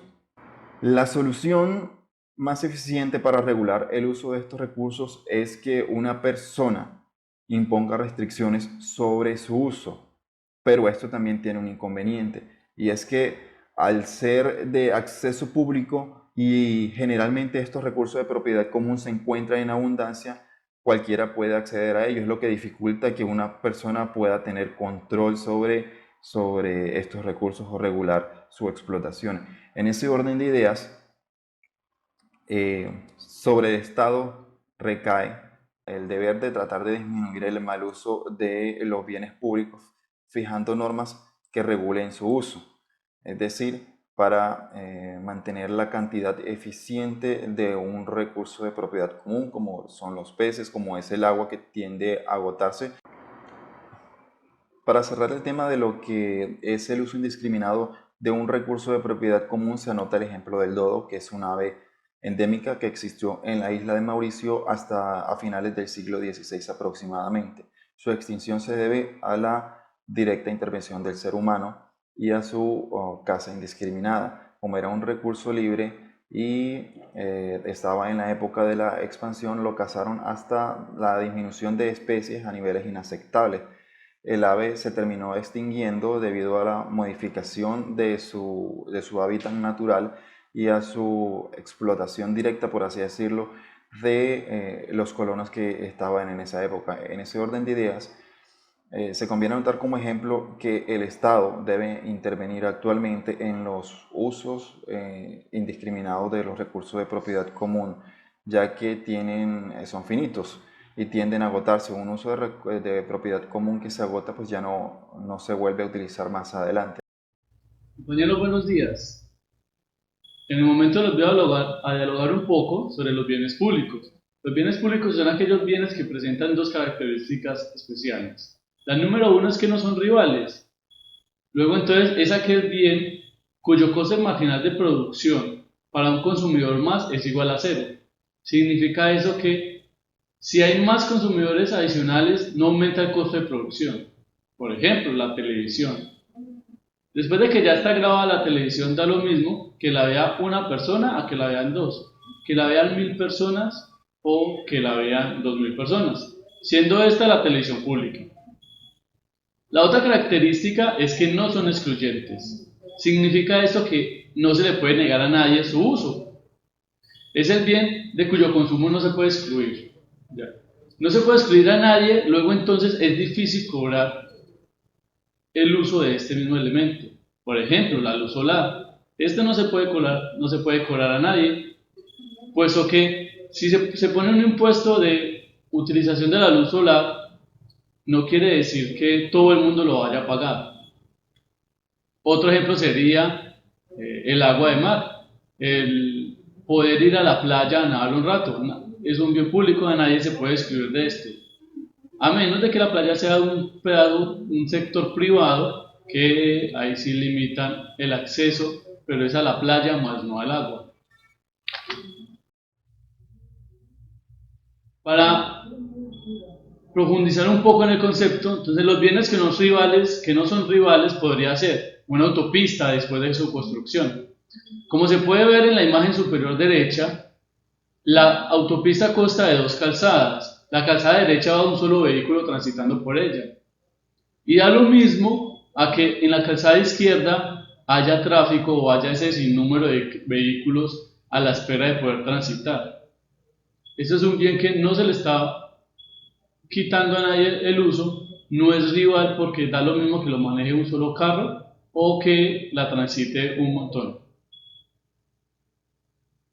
Para mayor conocimiento se puede observar en la imagen inferior que la autopista no solo está siendo transitada por vehículos, también hay un animalito, una paloma para el caso un ave, está haciendo uso de ella, quizá no por deseo propio, pero significa esto, es un claro ejemplo que no importa si una persona más consume o no este bien. Bienes que no son excluyentes, por ejemplo, en la literatura encontramos con gran número de ocasiones la defensa nacional. La defensa nacional por parte de los ejércitos y los cuerpos policiales no se excluye a los individuos naturales del país o del territorio nacional. Entonces esto es un bien. Se puede observar ahí, por ejemplo, la imagen del ejército peleando en la famosa esta serie de Juego de Tronos. El beneficio de la defensa nacional es para todos, no se excluye a nadie, sea bueno o sea malo. También se puede observar, por ejemplo, de una forma jocosa, en la imagen inferior, la protesta entre los ciudadanos y los policías. Hay un policía que se siente agredido y hace el uso de la fuerza, inclusive a otro miembro de la policía. Entonces es un claro ejemplo de que no es excluyente, para todo el mundo es igual el garrote. Para entenderlo de una forma mejor, un bien que es rival y que es excluyente, un automóvil. Es un bien rival, ¿por qué? Porque cuando yo compro el automóvil, le quito la oportunidad a otra persona, lo limito y él no podrá comprar ese vehículo. Adicional a esto, cuando el productor tiene la necesidad de poner en el mercado un vehículo más para otra persona, esto genera un costo marginal. Luego entonces el vehículo es un claro ejemplo de un bien que es rival y que es excluyente a los demás. Quien desee entender un poco mejor puede ingresar a estos videos de YouTube con el fin de que aporte un poquito más de conocimiento y ahondar en el tema. La eficiencia y los bienes públicos. Se habla de eficiencia cuando el beneficio marginal es igual al coste marginal en la producción de este bien. Cuando el bien es privado, el beneficio marginal se mide por el beneficio que recibe el consumidor. Pero cuando el bien es público, se está hablando del grado de satisfacción que está recibiendo la persona y cuánto valoro yo la producción del bien y el suministro del bien público. Luego entonces el beneficio marginal se calcula sumando los valores de todas las personas que disfrutan el bien. Para hallar el nivel eficiente de provisión del bien público, se debe igualar la suma de estos beneficios marginales con el coste marginal de producción. En la literatura encontramos este ejemplo. Este ejemplo nos dice que cuando un bien no es rival, el beneficio social marginal del consumo indica la curva D. Se halla sumando verticalmente las demás curvas, la curva D1 y la curva D2. Son consumidores diferentes, pero para poder encontrar el nivel de beneficio, el nivel de eficiencia, se deben de sumar verticalmente. Por eso acá nos aparece que un usuario paga $1.5 por 2 unidades del bien, otro usuario paga $4 por las mismas 2 unidades del bien. Se suman entonces estas dos y queda que entre los dos usuarios están pagando $5.5, ese es el coste marginal por el número de unidades producidas. Los bienes públicos y los fallos en el mercado. Los fallos en el mercado están mediados y se presentan cuando hay una situación específica y particular de unos individuos llamados parásitos. A la derecha aparece la definición gráfica de un parásito. Entonces, es el consumidor o productor que no paga por el uso de este bien. Cuando se evaden los impuestos, cuando se utiliza contrabando, cuando hay suministros ilegales de los bienes públicos, pues entonces este parásito afecta la liquidez y la garantía del bien público a los consumidores. Los fallos del mercado están mediados por aquellos individuos parásitos que disfrutan de los beneficios públicos sin pagar por ellos. La presencia de estos individuos parásitos hace que sea más difícil suministrar eficientemente el bien. Se requiere que los consumidores acuerden pagar voluntariamente los costos para garantizar el goce del bien público. Luego entonces, si la persona no le interesa pagar, se va a presentar el caso de que ninguna empresa va a querer suministrar el bien, puesto que hay una demanda pero no hay un beneficio. Se está generando entonces un detrimento, por lo cual entonces al gobierno le corresponde asumir el suministro de este bien. Pero se generan entonces unas tasas, unos costos, unos impuestos arancelarios para poder garantizar los recursos para brindar el servicio. Un ejemplo lo podríamos encontrar entonces en esta gráfica, en donde nos ilustran 4 viviendas con una vía principal. Ahí está el suministro del alumbrado público. Si la casa de la derecha paga el alumbrado público no lo paga solamente por los 2 metros que tiene frente a su casa, sino sobre toda la vía principal. Si la casa número de izquierda a derecha 1 y 2 no pagan, se están beneficiando por el pago de las otras casas. Esto es una definición gráfica de los parásitos. A pesar de que unos paguen y otros no paguen, el servicio se debe suministrar. Y esta es la forma en que se afecta el sistema social. ¿Cómo se decide entonces el gasto de la provisión del bien? Luego entonces de que no hay ninguna empresa con intención de pagar el bien, no hay ninguna empresa de ver que él suministra y garantiza el bien público y que no está recibiendo el pago de todas las personas, nadie desea hacer esto. Le toca al gobierno asumir ese papel.